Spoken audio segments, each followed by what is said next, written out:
When your own children steal your freedom, your home, your dignity, that kind of pain changes who you are forever. But what they don't know is how much stronger it can make you. The morning they took everything from me started like any other Tuesday. I was making my cinnamon toast the way I'd done for 50 years when the doorbell rang. 3 familiar faces stood on my porch. My children. All of them showing up together without calling first. That should have been my first warning. "Mama, we need to talk," Clarence said, not quite meeting my eyes. I let them in because they were my blood, the children I'd sacrificed everything for. How was I supposed to know they were there to take my life away? 2 hours later, I watched through the back window of Clarence's SUV as my house, my home of 46 years, disappeared around the corner. My house keys had been taken from my purse. A small suitcase of hastily packed clothes sat beside me, and a signed paper I didn't fully understand was tucked in Nadine's designer handbag. "It's just temporary, Mama," Janelle kept saying. "Just until you get stronger." But I wasn't sick. I wasn't confused. I was 72 years old with arthritis in my knees and reading glasses for the newspaper. That's all. When we pulled into Maplewood Nursing Home, something cold settled in my chest, the kind of cold that burns. "We've already paid for 3 months," Clarence explained, his voice businessman smooth, as the nurse helped me to my new room. "Your Medicare will cover the rest." That night, alone in a sterile room that smelled of bleach and old perfume, I pressed my face into a pillow that wasn't mine and let myself cry for exactly 10 minutes. Just 10. Then I wiped my eyes, straightened my back, and made myself a promise. They thought they'd won, that I'd fade away in this place while they sold my house and divided the money. But they made one critical mistake. They underestimated their mama. What happened next, the way I turned their betrayal back on them, is why I'm telling you this story today. Because sometimes justice doesn't come from courts or lawyers. Sometimes it comes from a quiet plan and a mother's broken heart. If you've ever been betrayed by family, if you've ever been underestimated or cast aside, you'll understand why I did what I did. Let me know where you're watching from in the comments. Your location might be different from mine, but I bet the sting of family betrayal feels the same everywhere. And if you believe everyone deserves dignity, even in their golden years, go ahead and subscribe. What these children didn't realize is that I still had one card left to play, one they never saw coming. Let me take you back to where it all began. Birmingham, Alabama, 1951. I was born to hard-working folks who taught me early that nothing in this world comes free. My daddy's hands were always rough from the steel mill and mama's fingers pricked from her seamstress work. We didn't have much, but we had dignity. When I met Raymond at church in '68, I knew he was different. Quiet strength behind those gentle eyes. We built our life in Atlanta, bought our little starter home on Peachtree Street in '73. Back then, it was just a modest 3-bedroom with peel and paint and a backyard full of weeds. But Raymond would say, "Dolores, one day this house gonna be our castle." And over 30 years, that's exactly what we made it. We raised our 3 children there. Clarence came first, always calculated, always watching. Even as a boy, he'd count his Halloween candy twice to make sure his siblings didn't take any. He grew into a man who measured success in dollar signs and square footage. Nadine was my sensitive child. Middle position made her a peacemaker, always trying to smooth things over. She married young to Walter, a banking executive, who dressed her in expensive clothes but rarely listened when she spoke. Then there was Janelle, my youngest, fierce as a summer storm. That girl never backed down from a fight, even when she should have. Divorced twice before 40, always blaming the men, never looking inward. When Raymond clutched his chest at the dinner table one Sunday in 2005, our world shattered. "Call an ambulance," he whispered. But by the time it arrived, he was gone. Just like that. My partner of 37 years gone. The children wanted me to sell the house then. Too many memories, they said. But those memories were exactly why I stayed. Raymond was in every corner. In the kitchen cabinets he'd installed, in the garden he planted, in the living room where we dashed the Otis Redding on our anniversary. I worked 2 jobs after he passed. Receptionist by day, cleaning offices by night. Paid off Clarence's student loans, helped Nadine with her first down payment, bailed Janelle out of debt 3 separate times. "Mama, you work too hard," they'd say, but then hold out their hands anyway. The first real sign came 5 years ago. Clarence brought a real estate agent to Sunday dinner. "Just a friend, Mama," he said, but I caught them in the hallway discussing comparable properties and market value. When I confronted him, he laughed it off, called me paranoid. Then last Christmas, I overheard Janelle on the phone. "The house has to be worth at least $450,000 now. That neighborhood's exploded." They thought I couldn't hear them, thought my ears were as worn as my knees. But a mother always hears what her children don't want her to. The day I fell in the shower, they pounced. It was nothing, a small slip, a bruised hip. But suddenly they were talking about safety concerns and proper care.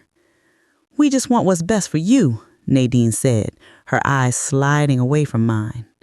What they meant was, we want what's best for us. I should have seen it coming, should have prepared.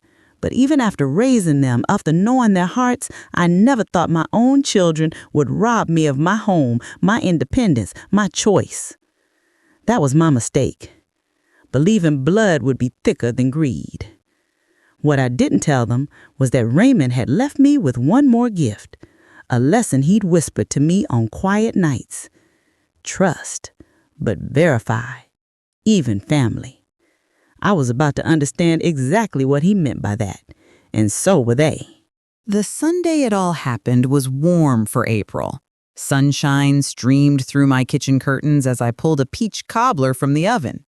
Raymond's recipe, the one he claimed would make angels weep. The sweet cinnamon smell filled the house as my children's cars pulled into the driveway, one after another. Unusual for all 3 to arrive together. They normally staggered in, making excuses about traffic or kids or work commitments, but today they moved as one unit, walking up the path with matching grim expressions. Clarence led the charge, his designer shoes clicking against my freshly mopped floor. Nadine clutched her purse to her chest like it contained secrets.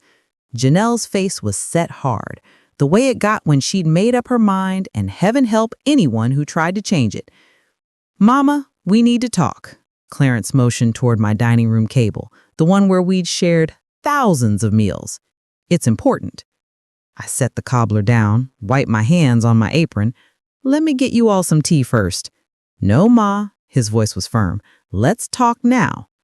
I sat because they were my children, because despite the warning bells, I still believed they had my best interests at heart. The folder Clarence placed on the table was cream-colored with a gold embossed logo, Maplewood Senior Living. "We found a solution," he said, his voice salesman smooth, "a place where professionals can take care of you properly." My throat tightened. I don't need taking care of. Nadine reached for my hand. Her nails were freshly manicured, her wedding ring catching the light. "Mama, we're worried. Living alone at your age, after your fall?" "It was one fall," I said, "in 72 years. Janelle cut in, impatient as always. "It only takes one bad fall, Mama. You could break a hip, lie there for days before anyone finds you." The room felt suddenly cold, despite the spring warmth outside. They'd rehearsed this, I realized, planned their angles of attack. "I'm not going to a nursing home," I said firmly. Clarence's smile tightened. "It's an assisted living community, and it's already arranged." My heart skipped. What do you mean arranged? That's when Nadine slid papers across the table. Just some forms to transfer temporary power of attorney for medical decisions only, she added. Quickly, in case something happens. Nothing's going to happen, I said. Of course not, Clarence soothed.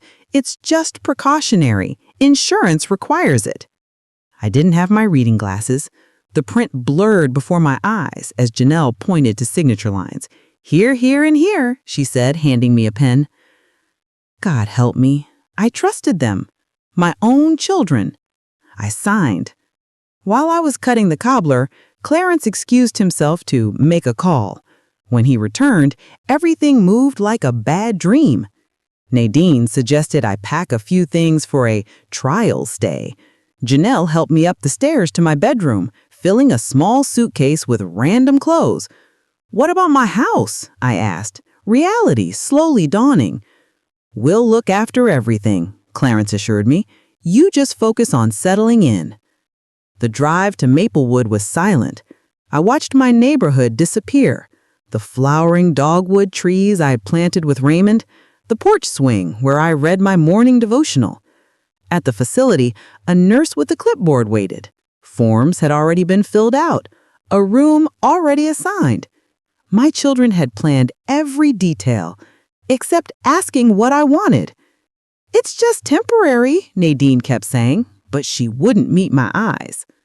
As they prepared to leave, I grabbed Clarence's wrist. The papers I signed, what did they really say? Something flashed across his face. Guilt, maybe, or triumph. Just medical authorizations, Mama, for your protection. But I knew then. Knew by the way Janelle fidgeted with her car keys, by the way Nadine's eyes shimmered with unshed tears. They were taking more than my independence. They were taking my home. After they left, the nurse led me to room 237. Beige walls, a single bed with hospital corners, a small window overlooking a parking lot. She said, "You'll adjust, most do." That night, alone in a strange bed, I made two promises to myself. First, I would discover exactly what those papers said, and second, my children would learn that underestimating me would be the biggest mistake they'd ever make. Let me ask you something. If your family betrayed you like this, would you forgive or fight back? Drop your thoughts in the comments. I'm curious what you'd do in my shoes. And if you believe everyone deserves respect regardless of age, hit that subscribe button, because what comes next might change how you think about family loyalty forever. Maplewood wasn't a terrible place. That's what made it worse. If it had been awful, neglectful staff, or dirty facilities, I could have reported it, fought it. Instead, it was pleasantly, persistently mediocre, designed to warehouse old folks until we died. The hallways smelled of industrial cleaner and stovetop potpourri, and artificial cinnamon trying to mask the underlying scent of medication and adult diapers. The carpet was thin, institutional gray. The walls displayed generic watercolor paintings of landscapes no one had ever actually seen. My room, my living space as they called it, was half the size of my smallest bedroom at home. A twin bed, a nightstand, a small dresser, and one upholstered chair crammed against the window. No kitchen, no privacy, no space for the quilt Raymond's mother had made for our wedding, or the bookshelf he'd built me when we were young and poor. The first week, I barely spoke. I followed the schedule they handed me. Breakfast at 7:30, medication check at 8:15, group activities at 10, lunch at noon. Mechanical motions while my mind raced with questions. How long did they plan to keep me here? What was happening to my house? What exactly had I signed? The other residents were a mix, some alert and bitter like me, others confused and lost in the fog of dementia. During social hour, I sat with my hands folded, watching Mrs. Henderson try to leave through the emergency exit for the fourth time that day, convinced her husband was coming to pick her up. He'd been dead for 12 years. "That'll be you if you don't wake up," a raspy voice said beside me. I turned to find small, sharp eyes studying me from a deeply wrinkled face. The woman was tiny, draped in a purple cardigan despite the warm room, a costume jewelry necklace hanging to her waist. "Geraldine Thomas," she said, not offering her hand. "Been here 3 years, 2 months, and 17 days. Not that I'm counting." Something about her directness pulled me from my fog. "Dolores Townsend, 1 week and forever to go." Her laugh was a smoker's cackle. "That's the spirit, already given up." "I didn't say that." "Didn't have to." She leaned closer. "Your children dump you here?" The bluntness of it stung. "They think it's for my own good." "Mine too. My son Robert put me here after I fell once, then sold my condo and bought himself a boat with the money, named it after me, like that's a compliment." For the first time in days, I felt something other than despair, a flicker of connection. My children took my house. I don't even know what they're doing with it." "Bet you can guess, though." I could, and that thought burned. Geraldine became my lifeline. She showed me how to navigate Maplewood's system and which nurses could be trusted, which administrators actually listened, and where the payphone was located away from prying eyes. More importantly, she reminded me I wasn't dead yet. They think putting us here means we stop existing, that we'll just fade away nice and convenient like. But honey, I'm not fading for nobody. 2 weeks in, I got my first real clue about what was happening. Clarence came to visit, all smiles and forced cheer, bringing store-bought cookies I didn't want. "How you settling in, Mama?" he asked, glancing around the small room with what looked like relief. "When can I go home?" I asked directly. His smile flickered. "Let's not worry about that right now. Doctor says you're doing great here." "What doctor? I haven't seen any doctor." He changed the subject, talking about his kids, his job, everything except what mattered. As he was leaving, his phone rang. He stepped into the hallway, but not quite far enough. "Yeah, we're still on for the showing tomorrow. The real estate agent says we can get asking price easy." "No, she doesn't know yet. Better that way." My blood went cold. They were selling my house already, without even telling me. After he left, I sat frozen, the reality crashing down. This wasn't temporary. They never intended for me to go home. That night, Nadine called. Unlike her brother, guilt made her transparent. "Mama, I just want you to know this wasn't my idea. Clarence says it's best for everyone, but..." "But what, Nadine?" "Nothing." She paused. "How are you liking Maplewood?" "About as much as you'd like being in prison for a crime you didn't commit." Her silence told me everything. She was complicit, but uncomfortable, a weak link in their united front. The next morning, I cornered the facility administrator, a tight-lipped woman named Mrs. Winters. "I need to see the paperwork my children submitted," I said. She frowned. "That's confidential." "It's about me. I have a right." "The power of attorney?" "Show me the papers," I insisted. Reluctantly, she pulled my file. There it was in black and white, not just medical authority, but complete financial control. Guardian rights, the ability to sell my property, access my accounts, and make all my decisions. All with my signature.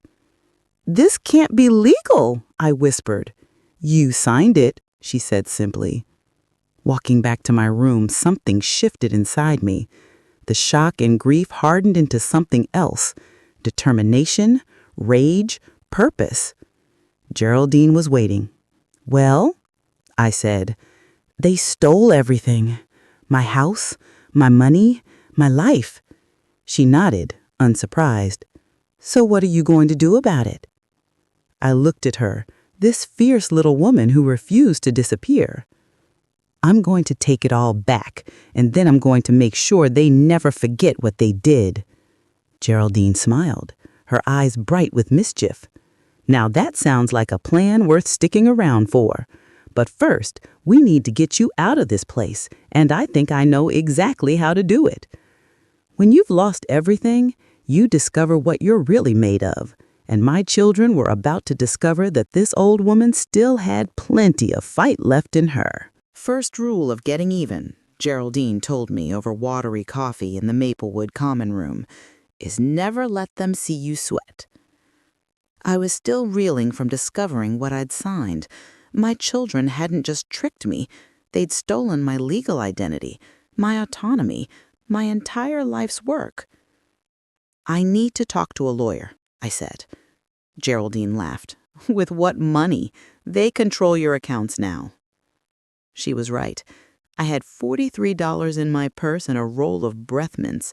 Clarence had even taken my credit cards for safekeeping. Then I need to get to the bank, I said. Show them what's happening. And how do you plan to get there? Or not exactly free to come and go? Another truth that stung. The doors required a code to exit for resident safety. We were prisoners in pastel. But Geraldine had spent 3 years learning Maplewood's weaknesses. Delivery trucks come Tuesday mornings. Back entrance stays open for 20 minutes. Guard takes his smoke break at 10:15 like clockwork. You've tried to escape? I asked. Twice. Her eyes darkened. First time, Robert had me brought back. Second time, I made it to my sister's in Tennessee, but she called him. Family loyalty, she spat the word. That's when I realized, if you want out, you need leverage. We began plotting during activity hours.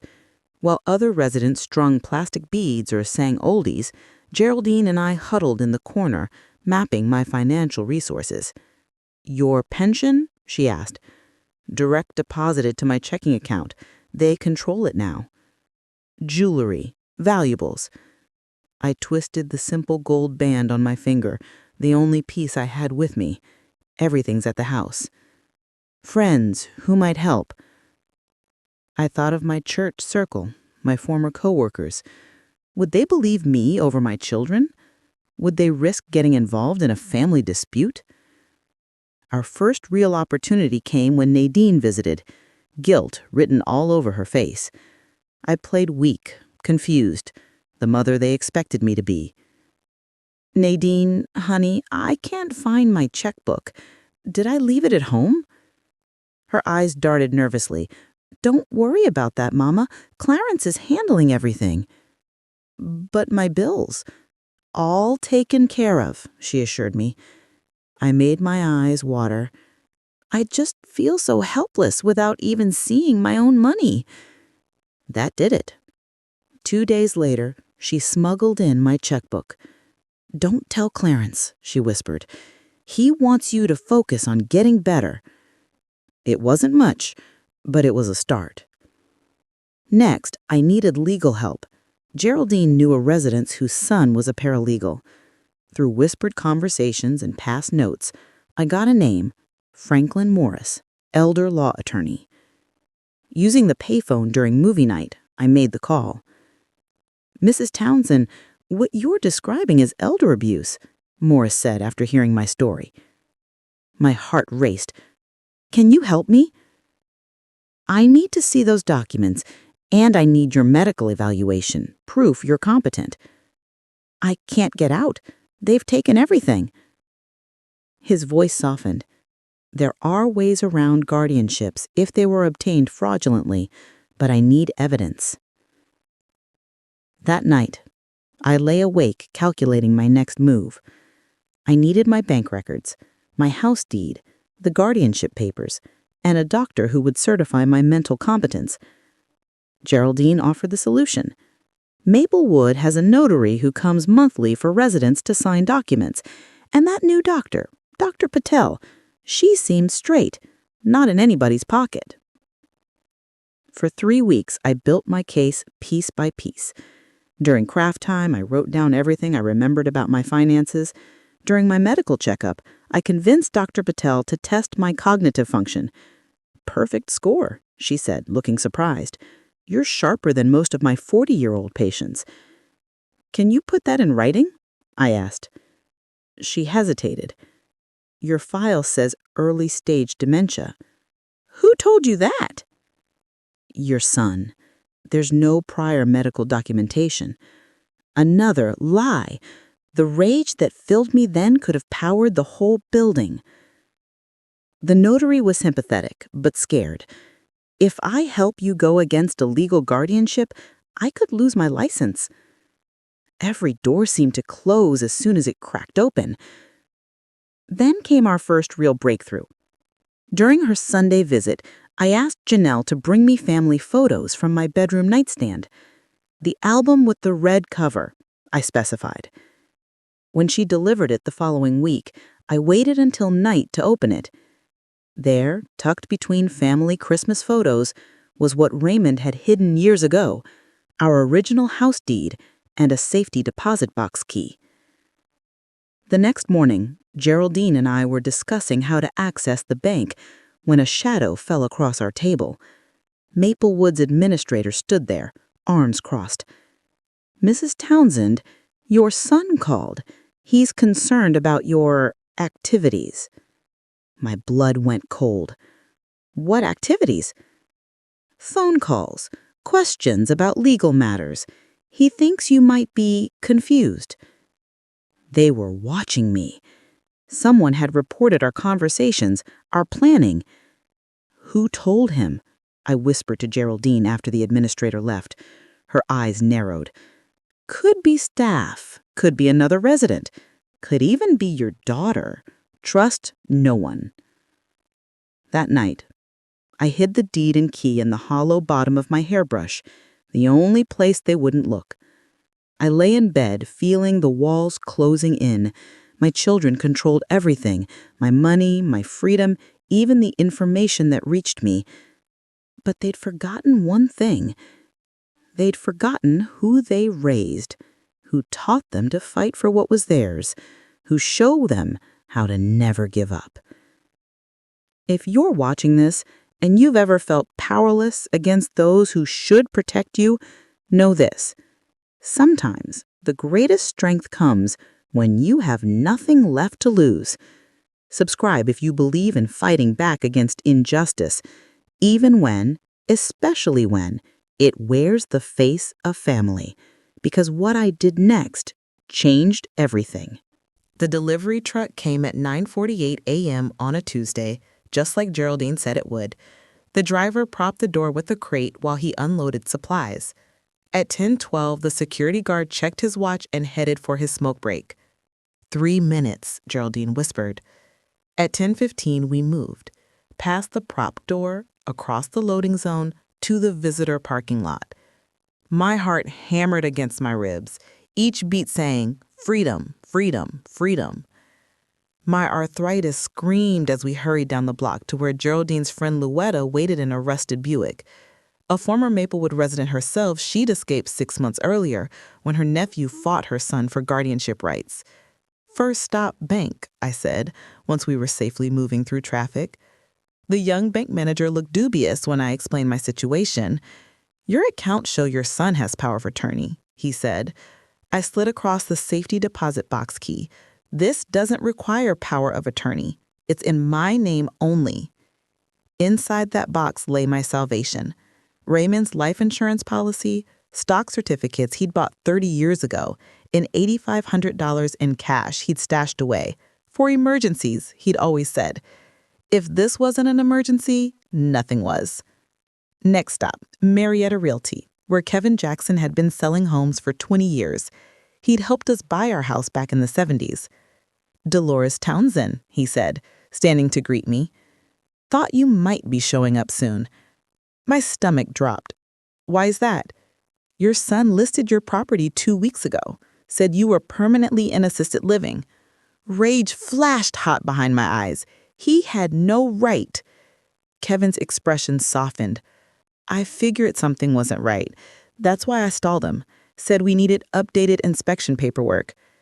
I placed Raymond's stock certificates on his desk. I need to sell these, and then I need to sell my house before my children can. His eyebrows shot up. That's complicated, Dolores. Legally, they tricked me, and I'm fighting back. For 2 hours, Kevin made calls, found a broker who could liquidate the stocks, located a title attorney willing to hear my case. Your children filed the power of attorney, but there's a loophole. If you can prove competency and deception, we can challenge it. Meanwhile, Georgia law has protections against selling a primary residence without proper notification to the occupant. I'm not occupying it, I pointed out. But you never legally relinquished occupancy, he countered. That's our angle. By afternoon, I had a certified competency assessment from an independent doctor, $26,000 from Raymond Stocks, and a real estate listing of my own, one day ahead of Clarence's official listing. The attorney drafted an emergency injunction against my children's power of attorney. This buys us time, he said, but they'll fight back once they realize what's happening. I had one advantage. They thought I was trapped, powerless, and ignorant of their plans. They had no idea I was dismantling their scheme piece by piece. That night, sleeping on Louetta's pull-out couch, I felt a mix of triumph and heartbreak. I was reclaiming my life, but at what cost? The children I'd raised were now my adversaries. The phone rang at 7 a.m. Kevin, voice tense. "We have an offer on your house, all cash, 5% above asking." My breath caught. Already? Young couple, relocating for work. They can close in 10 days. 10 days to sell my home of 40-plus years? The walls that held my memories, the garden where Raymond and I had spent summer evenings, the kitchen where I'd taught my children to bake. "Tell them yes," I said, my voice steady despite the tears burning my eyes. The next call came 3 hours later. Nadine, frantic. "Mama, where are you? The nursing home called. They're saying you left with another resident. Are you okay? Clarence is furious." I chose my words carefully. "I'm fine, Nadine. Better than fine." "Where are you? We need to come get you." "No, you don't. Tell your brother I know what you were doing with my house." Silence stretched between us.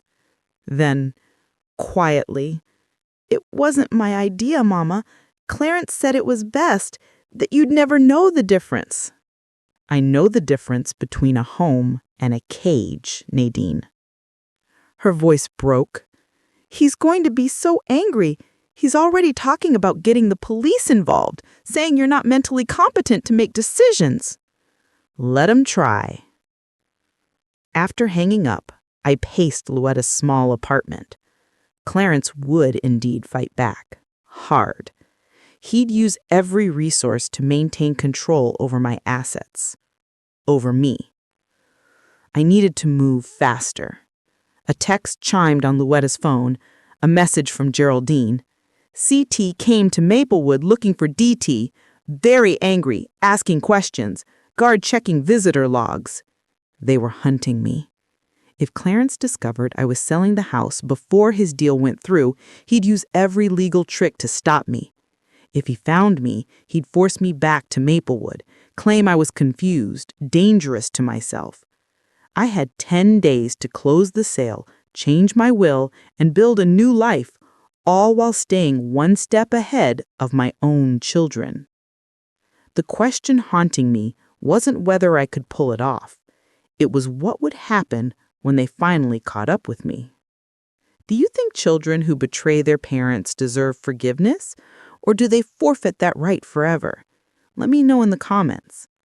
And if you believe in standing up for yourself, even when the odds seem impossible, subscribe for what comes next, because the confrontation that followed would change all our lives forever. The closing date for my house arrived faster than I expected. I sat in the title company's conference room, pen poised over the final documents, a mixture of grief and vindication washing through me. 46 years of memories reduced to a signature and a cashier's check. "Mrs. Townsend?" The closing attorney's voice pulled me back. Is everything okay? I signed my name with a flourish. Everything's exactly as it should be. The young couple buying my home looked sympathetic. They'd heard pieces of the story through Kevin. The wife reached across the table and squeezed my hand.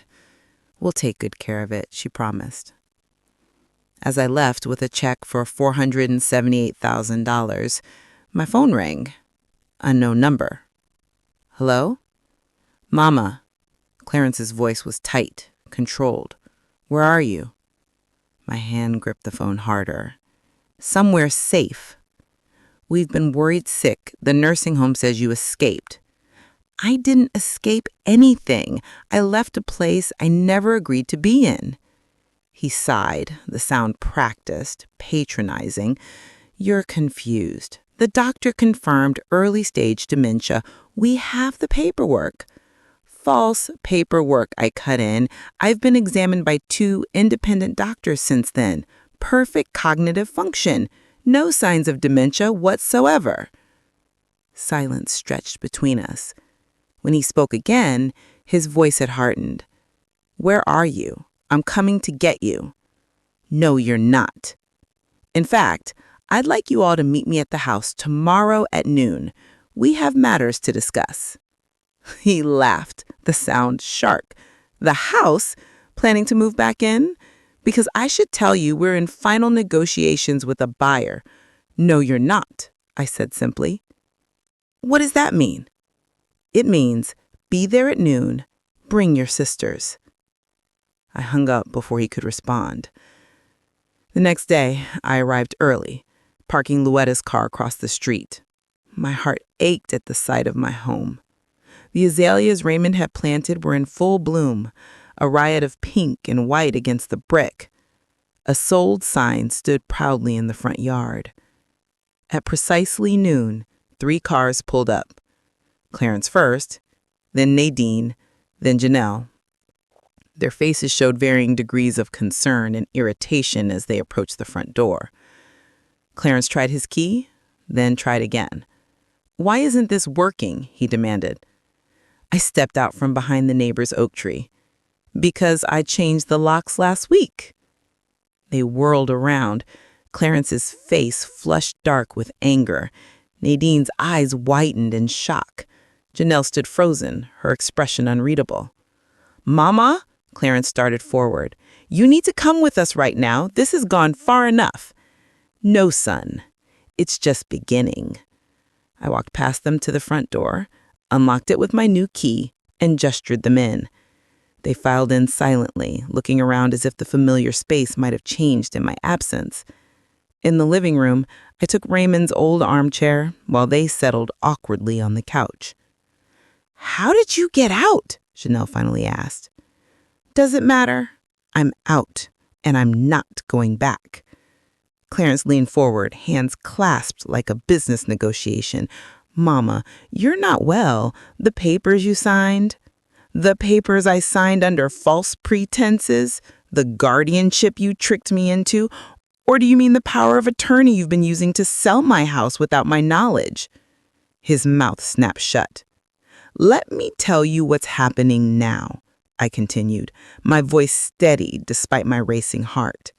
This house has been sold. Clarence scoffed. That's impossible. I control the title. No.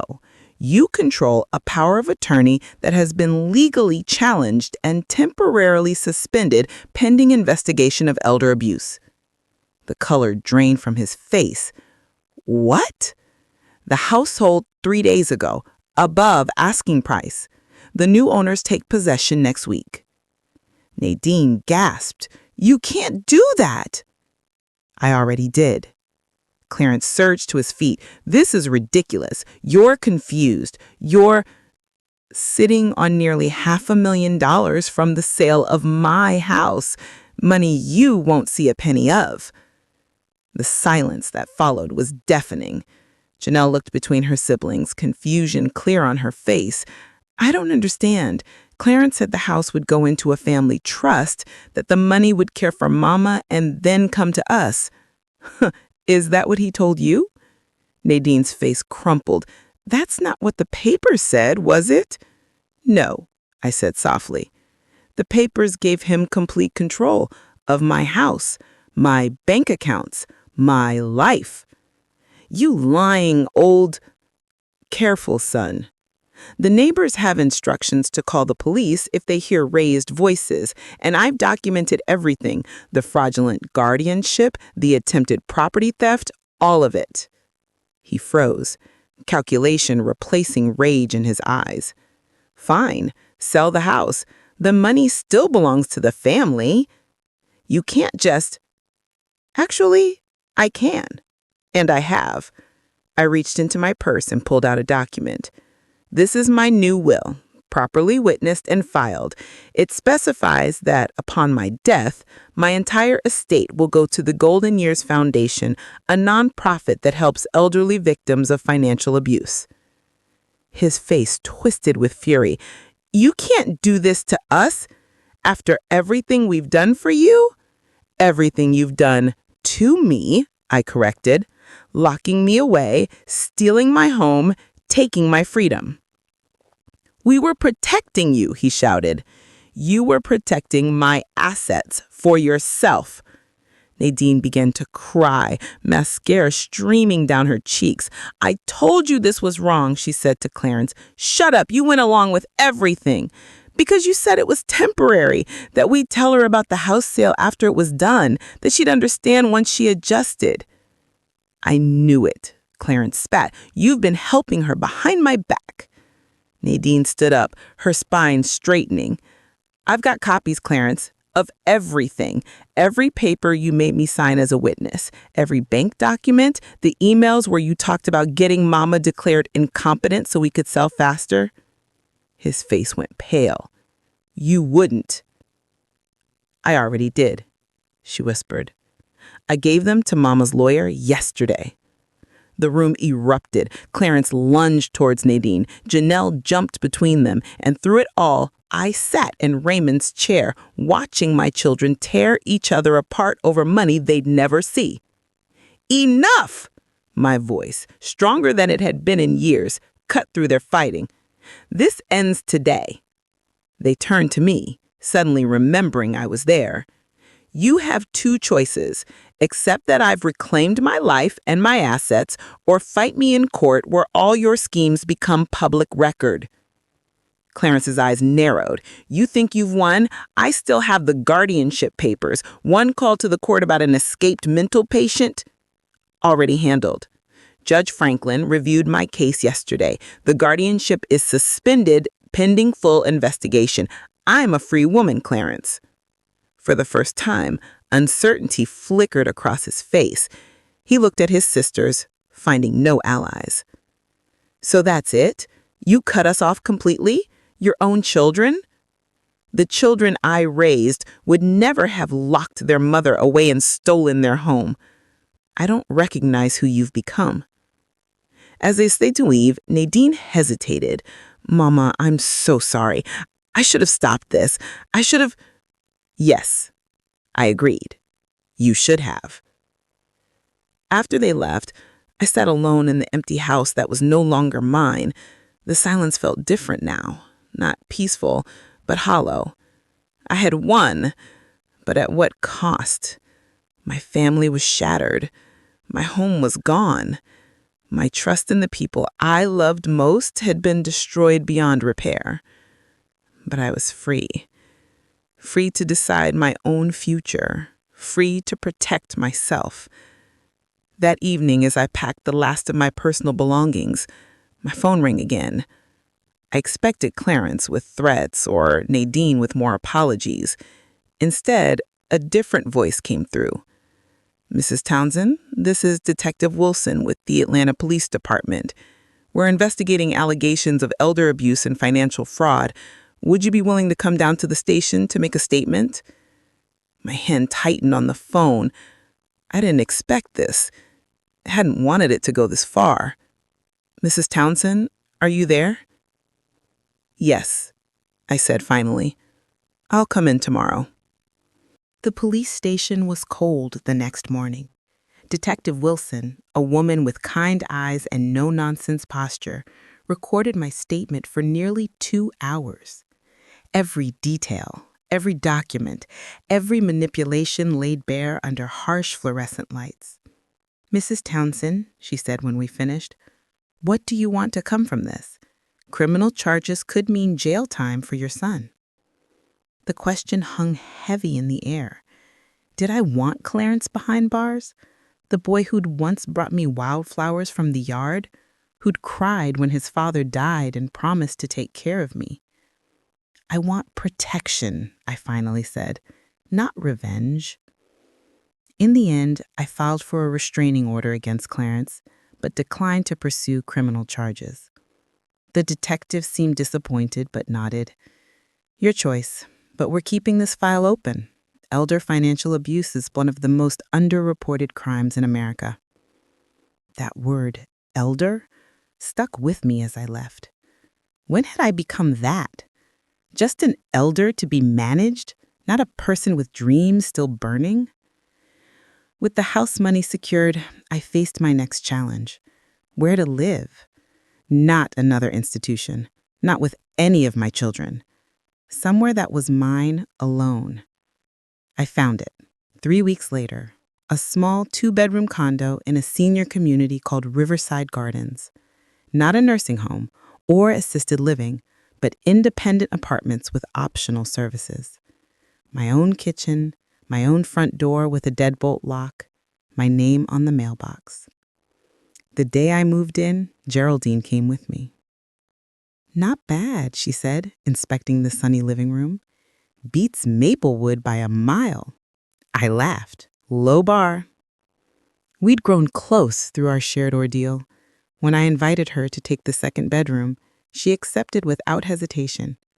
"My son won't like it," she warned. "Let him try to stop us." Our relationships with my children evolved in unexpected ways after the confrontation. Clarence, true to character, refused to accept defeat. He hired a lawyer to challenge the sale, claiming I'd been manipulated by outside influences. The judge dismissed his case in 20 minutes. For 6 months, he didn't speak to me. Then one Sunday, he appeared at my door, hollow-eyed and humbled. "I found out about the investigation," he admitted. "I didn't invite him in." "Actions have consequences, son." He nodded slowly. "Can we start over?" "We can start something new, with clear boundaries and respect." Our relationship remains cautious. Trust once broken doesn't heal clean. Janelle took longer to come around. Her pride kept her away until her second divorce left her reeling. She called late one night, voice thick with tears. "I understand now, Mama, being powerless, having choices taken away." We meet monthly for coffee now, small steps towards something resembling mother and daughter again. Nadine, my unexpected ally, became a regular visitor. She brought her children, helped with groceries, joined me for church. One afternoon, as we sorted through photo albums I'd saved from the house, she confessed, "I almost called you that first night at Maplewood. I knew it was wrong." "Why didn't you?" "Clarence said you'd think us eventually, that we were being good children." She shook her head. "I let myself believe it because it was easier than fighting him." "We all make choices," I said. "It's what we do after that matters." My friendship with Geraldine blossomed into something precious. 2 old women who refused to fade away, who found in each other the family they'd lost elsewhere. We joined a senior advocacy group, sharing our stories with others facing similar battles. Each telling made the pain a little less, the victory a little sweeter. 6 months turned into a year.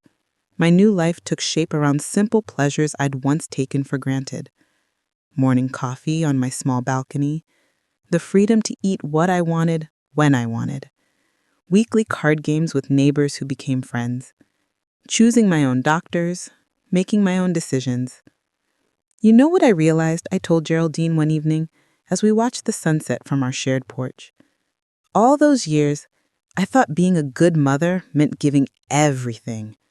But sometimes, the best thing you can teach your children is that you won't be their doormat. She clinked her iced tea glass against mine, to standing our ground, to freedom. And in that moment, despite everything I'd lost, I felt richer than I'd ever been. It's been 3 years since I walked out of Maplewood. 3 years of rebuilding my life, my dignity, my sense of self. People ask if I regret selling the house. They don't understand that those walls stopped being a home the moment my children used them against me. What matters isn't brick and mortar, but the freedom to choose your own path, even in your 70s. The hardest lesson wasn't about my children's betrayal. It was about my own blindness to it. I'd raised them to value money above character, achievement above compassion. In giving them everything, I'd failed to give them enough of what mattered. "You got your revenge," a church friend once remarked. No, I corrected her. I got my justice. There's a difference. Revenge seeks to hurt others. Justice seeks to restore balance. I didn't want to destroy my children. I wanted to save myself. The relationship with each of them continues to evolve. Clarence and I maintain a careful distance, though he sends birthday cards now. Janelle calls weekly, slowly relearning how to be a daughter rather than a controller. Nadine has become my closest child again, though trust builds back slower than it breaks. Geraldine remains my rock. We travel together, small trips to nearby towns, once even to the Grand Canyon. Before we're too old to climb down, she insisted, though we both needed 3 days to recover afterward. What would Raymond think of all this? I ask myself that sometimes in quiet moments. I believe he'd be proud. Not of the broken family, but of my refusal to surrender my dignity. If there's wisdom I've gained from this journey, it's this. Your age doesn't determine your worth. Your children's choices don't define your value, and it's never, never too late to fight for yourself. To those watching who see themselves in my story, whether you're the parent facing disrespect or the child witnessing it happen to someone you love, speak up, stand firm, draw your boundaries with both compassion and steel. Family should lift you up, not lock you away. If my story has touched something in you, please subscribe. There are too many elders suffering in silence, too many families fractured by greed disguised as concern. Your voice matters in this conversation, and I'd like to ask you one final question. What would you fight hardest to protect?